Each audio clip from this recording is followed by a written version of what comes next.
Ladies and gentlemen, people of all gender expressions, thank you for checking out the North Bank Media Podcast. I'm your host, Patrick Strevens. And, as I've said, to get to 100 episodes of the North Bank Media Podcast by the end of the year, I'm going to have to do a couple extra solo rants just to make sure I make it. As you know, I do one in 10 basically, and we might sprinkle in 2 in every 15, let's say, as we close out the year. And I sit down and kind of further work on some ideas that I have been working on as I've been going along. So again, I do appreciate those of you that are watching, listening. Please, by all means, if you are watching, if you subscribed, if you're even checking out one episode a month or 10 minutes a week, whatever, please, comment on the YouTube videos, get at me on Instagram, North Bank Media Podcast, and share your thoughts, and maybe we can have a conversation, or maybe whatever it is. I'm trying to build a community. I'm trying to help these ideas grow and change and improve. So it takes all of us. It's not just me. This is just the ramblings of a mental man until somebody takes them and helps me shape them. So that's what the show's all about. That's the show's raison d'etre. That's French for reason to be. And the other theme of the show actually is me using big words to sound smart. So we're off and running in that regard. I think originally the plan here today, it's Thanksgiving here in Canada, Monday, October 11th.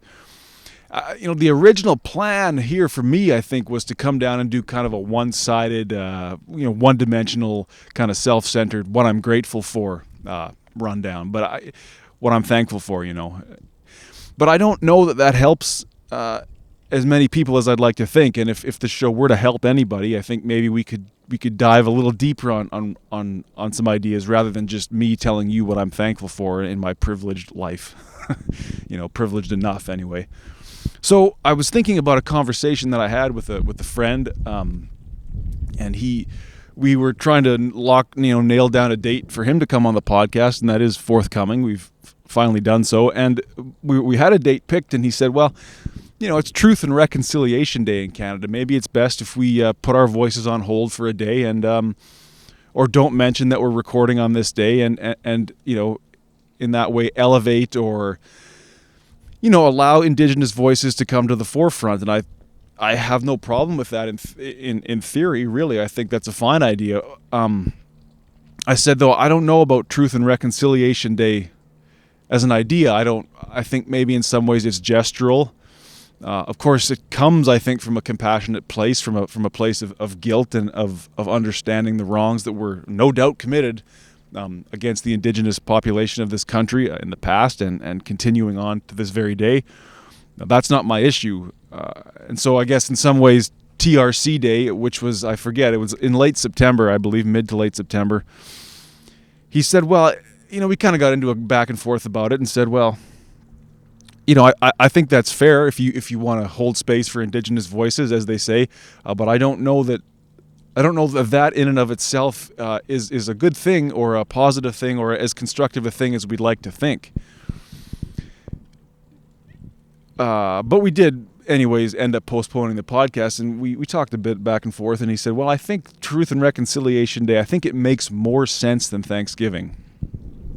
And at the time, I agreed, I think. I said, well, I hear what you're saying. And I think I agree with the sentiment, I agree with the sentiment that if you consider Thanksgiving to be a colonial or a settler's holiday, and, it's been painted in some ways as a time when, at least the myth there is that, European settlers invited Indigenous people to the table and had meals and before, killing them and stealing the land. That turned out to be less accurate than I thought in some of the reading that I did. But I guess the issue there was that I had as I thought about it for weeks later was like, does Truth and Reconciliation Day make more sense than Thanksgiving? Because those are the words he used. And this is not like an underhand slight at this guy. He's a great friend of mine, and we're going to hopefully talk about this very issue soon. And I agreed at the time, but maybe I didn't necessarily know what I was really agreeing to or what I was thinking. And that being said, as much as I say that Truth and Reconciliation Day is in some ways gestural, and in some ways it's the beginning of a conversation that does need to happen, does it make more sense than Thanksgiving? I would say no. I would say that they both have equal importance in my life, at least, and I think in our culture. But that's if we're willing to dive in on what it truly means for each individual. And again, that's a big part of the show. Is yes, there's cultural traditions, there's constructed, shared meaning, but I think for any real change or progress to happen, it's on the level of each individual to dive in and see what does truth and reconciliation mean to you, what does Thanksgiving mean to you. So the theme of this rambling will be less about truth and reconciliation and more about Thanksgiving. But to say that Thanksgiving makes more sense than truth and reconciliation, I don't agree. As I say, I think they make equal sense, and I think they're of equal necessity. I think that right now we're in a time where long-held traditions and beliefs are being called into question, such as Thanksgiving. And I think that's a good thing. I pretty much will always agree that if tradition and long-held ideas are meant to stand the test of time, they need to be repeatedly questioned. We can't just blindly go forward with these ideas and not be thinking about what they really mean or where they came from. And I would say, too, how they can evolve. Like, this idea that tradition and belief is somehow completely immutable, I don't agree with either. I think that in some ways, sure, it is. How's that autofocus doing? It's hunting, isn't it? I'll move less. I'll sit stone still. Right, but as I was saying, I don't believe that doing away with ideas and traditions on a whole scale level without much thought towards why we're getting rid of them is necessary. I don't think that getting rid of ideas on the whole without examining them, manipulating them, changing them, understanding them as deeply as possible is a good idea. Oh, that's a big duck. And I'm certainly not in favor of doing away with people, canceling people, firing people, whatever, without giving them a shot at repentance. But this is sort of a sidebar anyway. But when it comes to Thanksgiving, there's actually a movement in the United States to declare it a national day of mourning, and I want to touch on that too as well. Because that's the same sentiment as Truth and Reconciliation Day makes more sense than Thanksgiving in Canada. It's not. It comes from a place, I believe, of compassion and of one that we could find a logical reasoning behind, but one that I think is inherently flawed, rhetorically flawed at least.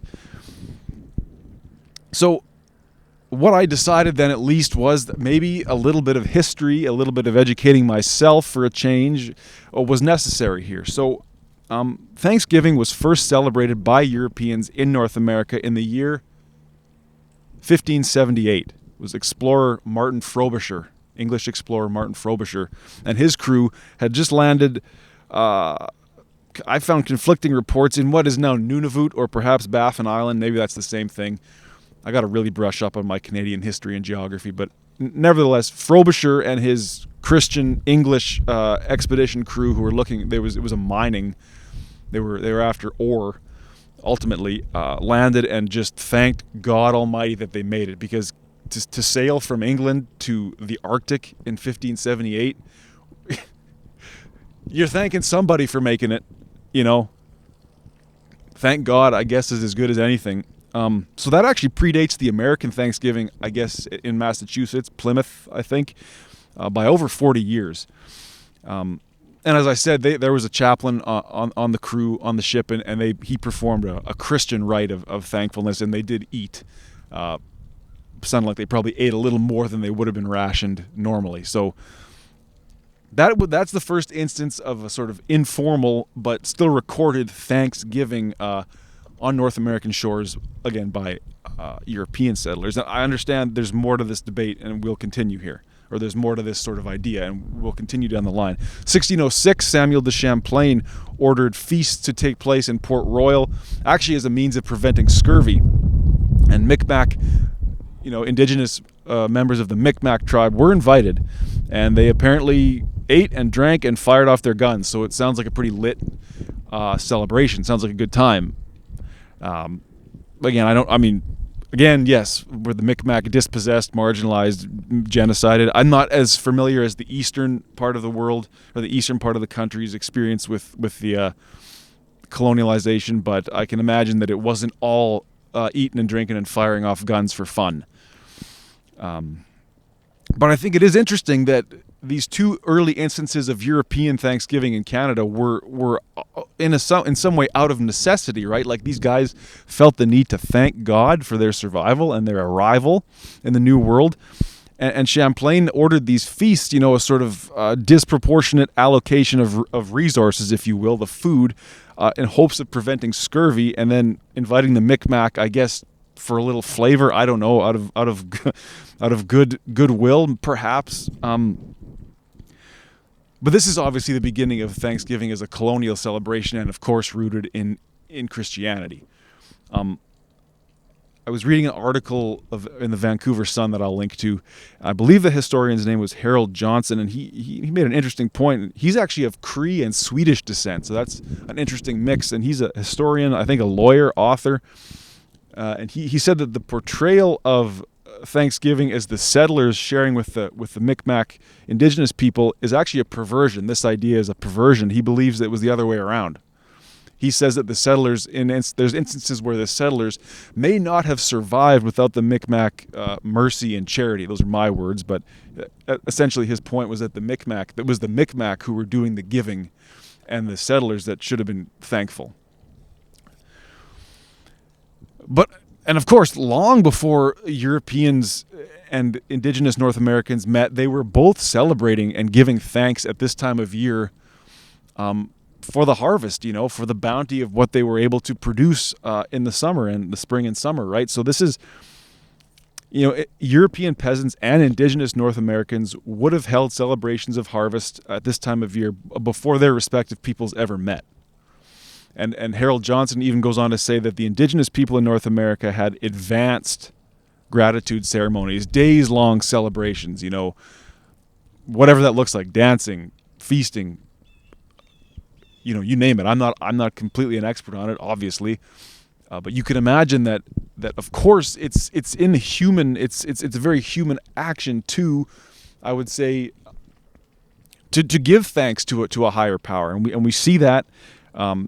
Of course, as I said, we see it in these colonial instances, and we still see it today. I think it's not uncommon for many families to begin Thanksgiving dinner with a prayer, and then of course we see it in the indigenous communities and traditions, because it's necessary to give thanks to something outside of yourself. That's the whole point, and it's in these early cases it was very necessary to give thanks. Like truly necessary. They felt that their survival depended on their gratitude. So how about that? How about that's the issue? Is that your survival depends on your gratitude.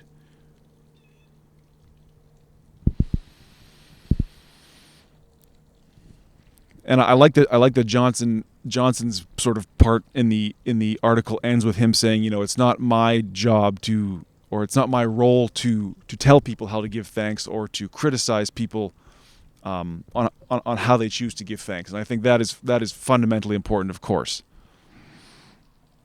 I think that's actually the important point that I would hope to make today, is that, and I've talked about this before, I call it sort of a tribal absurdism, or a shared set of values, where it's like the world is chaotic, the universe is nonsensical, we can work together to make meaning in this universe, but we truly cannot impose our understanding and our values and our meaning on other people without them truly themselves accepting it and holding it to be true. I mean, we can understand differing sets of values, but for me to tell you that you can't be thankful, or vice versa, for you to tell me that I cannot be thankful for one thing, or how I show my gratitude, I think is patently false. It's wrong. It's not even that it's wrong or false, it's just that it's not possible.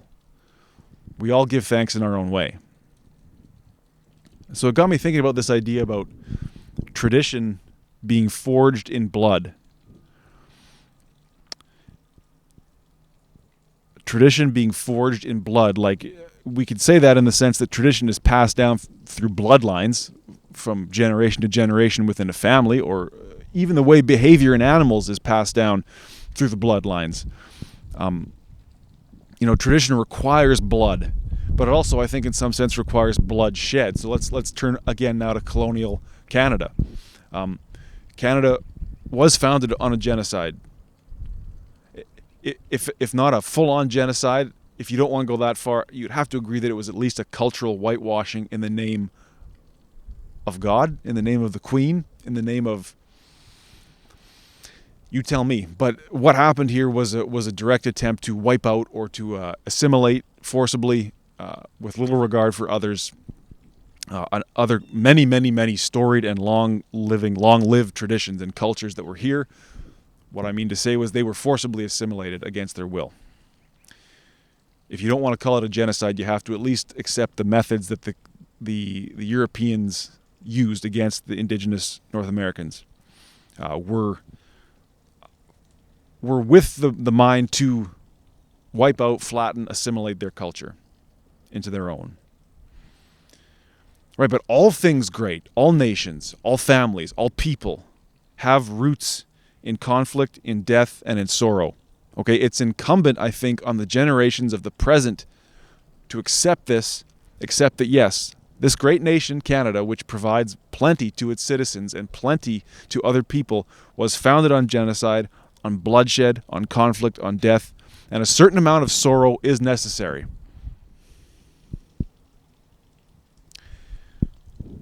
A certain amount of sorrow is necessary. And so when we talk about, when we say, okay, well, Thanksgiving or Truth and Reconciliation Day makes more sense than Thanksgiving, I say no. I say they make an equal amount of sense because there's an equal tradition or an equal set of values in each of those ideas that needs to be preserved. Truth and Reconciliation Day fundamentally is about, well, truth and reconciliation, but there is a certain amount of sorrow. There's an admission of guilt. There's an admission of wrongdoing, of wrong thinking. But it's also a sort of a reconciliation in the sense that we have to understand that back when those things happened, our understanding of the world and of ourselves and of what was necessary was different, no doubt. I mean, that sort of imperial pursuit of greed, or greedy pursuit of land and power and resources, clouded obviously the judgments of people, and life was carnage and bloodshed back then, less so than it is today. And to view a race of people as being lesser than, I would have never, of course, justify it by any means, but I can understand how that view could be held. We have to reconcile the fact that we've evolved. We don't think that way anymore. But to throw everything away, to throw away the entire country as we've built it, is not necessary, I don't believe. I believe that we can hold space for that sorrow in the national discourse, in the national fabric, in the national character, and in our personal character. We have to, I think, we have to say to ourselves, I'm a Canadian, or I am, us Canadians can say that, I'm a Canadian. A lot of the prosperity and the greatness that I experience is, or at least came alongside of, a lot of suffering on a lot of people's parts. Now, again, you may recall when I spoke with Will Cardinal Maurer on the show back in June, he's a bit more radical than that. He's Métis. He feels a little stronger than I do about that. He himself says, I am a threat to Canada's existence. He himself would favor, and I don't want to speak for him, a real radical rethinking of what this nation is. You may have seen Canada spelled with 3 Ks before. It's that sort of radical thinking. And I'm not looking to combat that today. I'm not looking to take that on. But again, that's a sort of radical progressive ideal of a sort of denationing process. I guess myself, I would favor what I said before, is holding space for the fact that there was sorrow, bloodshed, murder, conflict. But in today's age, we don't have to continue with that, right? Today's day and age, the generation that's present today and tomorrow, we can work together to build Canada into what it could be. All nations, I think, all borders are forged by bloodshed, conflict, death. That doesn't have to be the story going forward. Although, as I've said before, that is seemingly the human condition. Dividing, creating borders, and creating conflict over those borders, whether those are borders between ideas, personalities, mental illnesses, sports teams, you name it. It's what we do. There's a movement in the United States to declare, as I said, Thanksgiving in the States a national day of mourning. And again, we have to admit, or at least understand here, that there is some difference between Canadian Thanksgiving and American Thanksgiving. I'm not completely aware of those differences. I didn't read that far on the Wikipedia page, I guess. I was actually on the Canadian Encyclopedia for whatever reason. But again, that's the same sentiment as Truth and Reconciliation Day makes more sense than Thanksgiving. Well, I think we need to be a bit more adult about this, and that's the wrong word. We need to be a bit more open-minded, I would say, about that sentiment. It's like, I understand the compassion and the guilt, and also too the fact that there needs to be a radical doing away with of a tradition in order to implant this new tradition. Like, we can't just be side by side. I understand that idea. I don't think I agree with it. But I'm wondering if these gestural and radical ideas, such as getting rid of Thanksgiving and implanting some sort of day of mourning, I'm wondering if that does more for the disunity, if that does more for the division of the people and works against unity. I think it does more of that than anything. Call me out if that's wrong. There's enough days in this year. If you feel like you need a day to mourn the death of your ancestors, which rightly so, maybe pick another one. But maybe two, when we talk about Thanksgiving, when we choose to give thanks, maybe we have to make a part of that thanksgiving, of that gratitude, about the sorrow, about what we're thankful that we didn't have to truly witness. And of course, too, we understand that trauma moves through the bloodlines, just like tradition. And maybe be thankful that by the time it got to you, it wasn't as bad as it could have been. Or by the time it got to you, you could understand it well enough to manage it. By the time the trauma made its way to you, at least maybe you could have the tools in this modern world to deal with it. I'm all for making Thanksgiving not a day of mourning necessarily, but how about a rethinking of the tradition, right? That, I think, is what we could move towards. Like I've talked about on this show, well, what does it look like? What does it look like to reimagine what it means to be human? And perhaps part of that is opening up our traditions to scrutiny and broadening, allowing those traditions to evolve. So if Thanksgiving becomes a time to give thanks, a time to appreciate the bounty of what this world has to offer, but also being thankful that you yourself were not part of the hell that existed in this country at one time. And again, I know where I'm coming from. There's plenty of people who would disagree with that sentiment and say, no, that hell still exists. Well, I would say that hell exists all over the place, and no more so than in your own heart and mind. But, we're getting a little bit away from the point.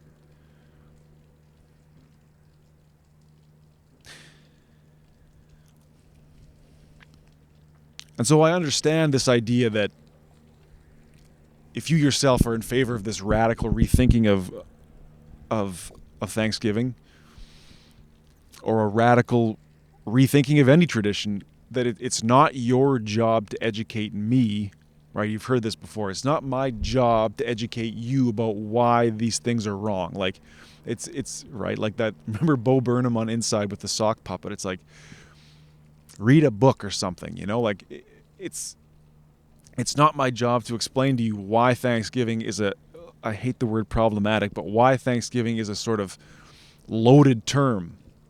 But also, it's been made that way in the myths and the minds of many other people. Thanksgiving is as a time purely to give thanks. It's that harvest season gratitude ceremony.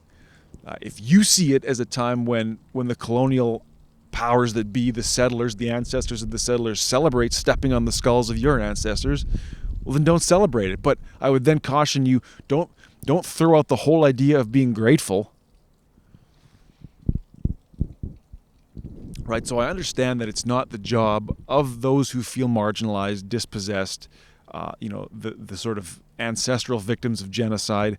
It's not their job to educate those who haven't experienced that. It's not their job to educate them on these ideas. That's something you often hear, and I understand that. Maybe it is. Maybe it's not enough to just complain, and then say, well, it's not my job to explain to you why that's a problem. You got to do the hard work, I think, in this world. And you have to, if an idea matters enough to you, you got to force it on people.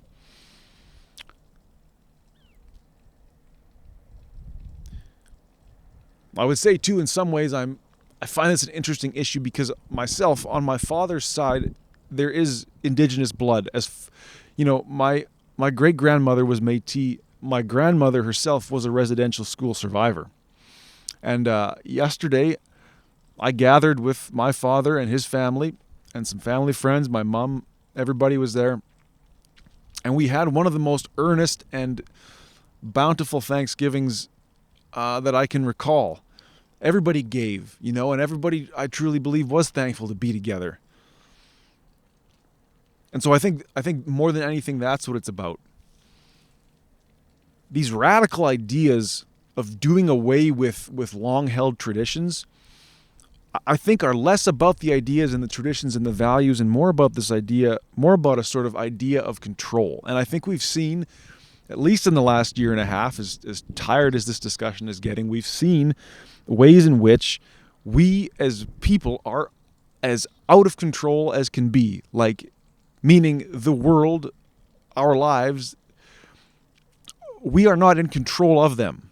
Right? Like, and then on the flip side of that coin is like the self-mastery to control yourself and not just completely spiral into whatever, pick one of the 7 deadly sins and then some, is damn near impossible. So this idea of control, we're not in control of our own mortality in many ways. We're not in control of ourselves in many ways. We're certainly not in control of these big giant institutions that more and more rule our lives. I don't have to go into it, but I will. Media, politicians, government, education, social media. We understand that as an individual, there's not a lot of things that I'm truly in control of. And so what is not uncommon to see is the attempt to control something, control the narrative, right? Like, control the narrative. I think, right, it's that same old thing, that same old imposing of my ideals over yours to say, well, you don't get to have Thanksgiving because I have some misgivings about it. So to manipulate the narrative and manipulate the I guess the forging and the ongoing evolution or the ongoing passing down of tradition is a way to exert some form of control. When I guess I would argue that if that's the way you're playing it, again, I understand that. I think it's, you may not be getting the results you want because you're not starting here. Is like, again, if you have misgivings about Thanksgiving, rightly so, you yourself have to look inside and choose what to be thankful for then. Like, he's out of focus again, folks. See if he'll come back. I can understand why it would be enticing to disrupt the narrative, to prevent others from having their traditions. But I would say that that's a sickness. I would say that that's a result of... It's a result of giving into trauma and into... Well, here's the thing. What I've found, at least. What traumatized me in my life is not something I speak about publicly. But the healing of the trauma came from partially, actually mostly, going directly into the site of the trauma and doing the work. So if you yourself, I would say, have issues with Thanksgiving and you think instead it should be a day of mourning, perhaps ask yourself, why are you unable to be thankful? Why do you think that others should not have the right to be thankful and to be grateful? And then maybe think about yourself, what you're grateful for. And again, I don't mean to preach. Do whatever you want. Don't do any of this. Just continue raging on Twitter. Although, as Dave Chappelle said, and the man is a genius, Twitter is not a real place. So let's maybe have some real discussions. But again, that's what I was able to do this morning, was think about, well, what's the problem with Thanksgiving? Oh, it's the same thing I've been raging about. You don't get to tell me how to be thankful, but I'm more than willing to listen to maybe why you yourself are not thankful, and maybe we can get to a place where we can all be thankful. And you can understand, and I've been like this, I'm still like this. When I am out of control, I seek to control something, and sometimes we seek to control others.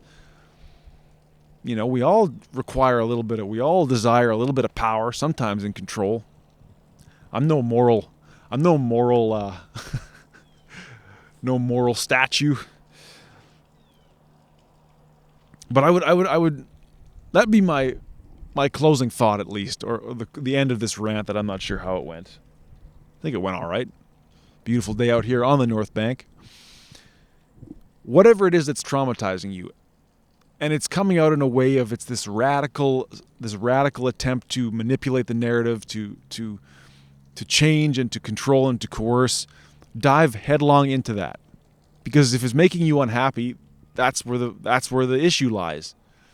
Right? If you are unable to be thankful, or you feel others should not be thankful, dive in and see what you actually are thankful for. But this human notion of control, and I think we see it in a lot of ways, and I can't speak as eloquently on it because I didn't prepare enough notes on it, but let me just say one thing that I want to tease on the show as we go forward. You saw in institutions and in individuals a deep need to control others' behaviors. You're seeing it with pro and anti-vax. You're seeing it with mask and anti-mask, all that tired COVID crap.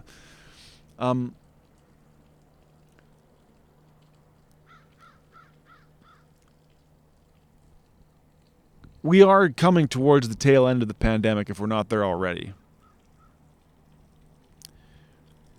The pivot, I think, will be next to climate.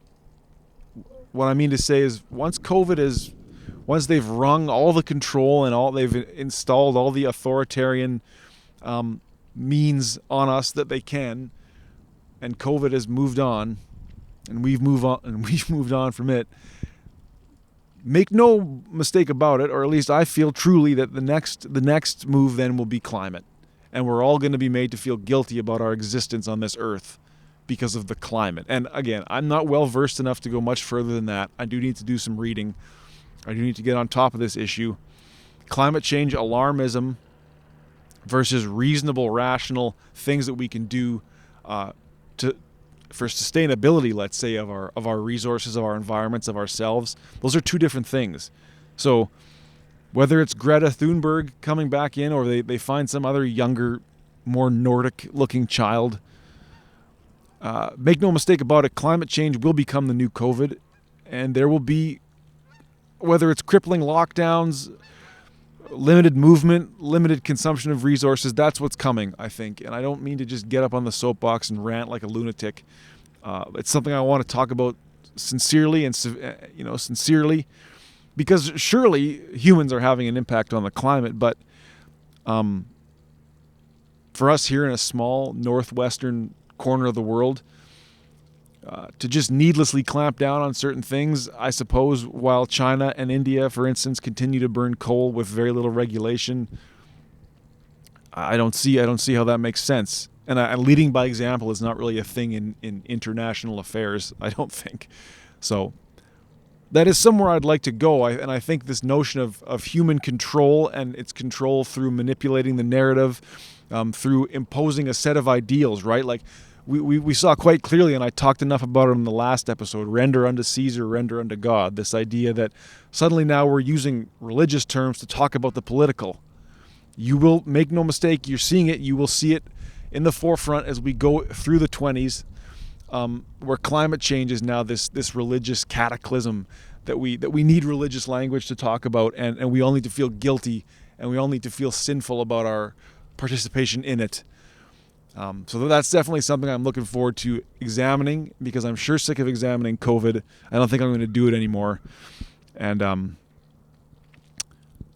I don't know. Let me know what you think. Maybe I'm wrong, but I do think climate change is the next sort of religious apocalypse that we will be served by way of all those institutions looking to exert control over our lives. So, with that said, I would like to take a moment to come back into focus. Would be really nice for this part. Still some work to do with this tech setup. I'm a professional videographer, if you can believe it. And the autofocus is just not helping me these days. But okay, we'll get going on this idea, and maybe if I move and come back in, you got me? Yeah, you got me. And I come back, and there I am. I would like to take a moment to be grateful. I'd be grateful for this very space right here. I have been sort of cautious about doing land acknowledgements. Again, I think they're gestural. I think they come from a place of compassion. I think they are necessary, but I don't know how much good they truly do. If they raise awareness, fine. Like, check me on all this. Maybe I'm wrong. Maybe it's the start of a conversation that needs to be had. But I am more than willing to say that I am very thankful for this land, this river, and this country. I fully understand that there were people here long before my ancestors were, and that they were dispossessed. I would love to talk to people whose ancestors were those that were dispossessed. I would love to have more conversations with Indigenous people on this land, about this land. Thankful for the podcast. Thankful for you, the viewer and listener, if you're out there, or if it's just all, Indian and Russian bots. I'm thankful for the bots as well. Family, friends. I'm thankful for this distinction between ideas and people. I'm thankful for an occupation which I was doing up until March 11th, 2020, that I've returned to in the past weeks. It's my dream job. I couldn't be more thrilled to be there, and it's back with some of the best people that I know.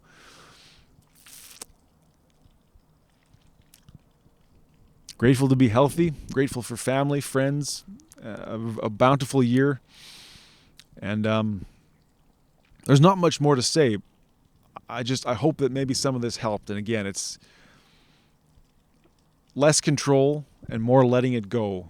And by let it go, I mean double back and dive into where the trauma and where the issues are seated, and therein lies the solution. And don't feel guilty about being thankful, and don't be guilty about pursuing and teaching traditions to those who come underneath you, but be willing to let those traditions evolve, I think.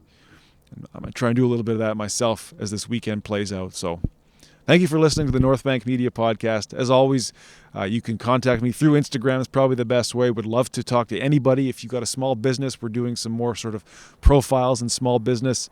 And yeah, we're trucking through to the end of the year. We're going to make 100. Thank you for listening. Happy Thanksgiving. Thank you for listening to the North Bank Media Podcast.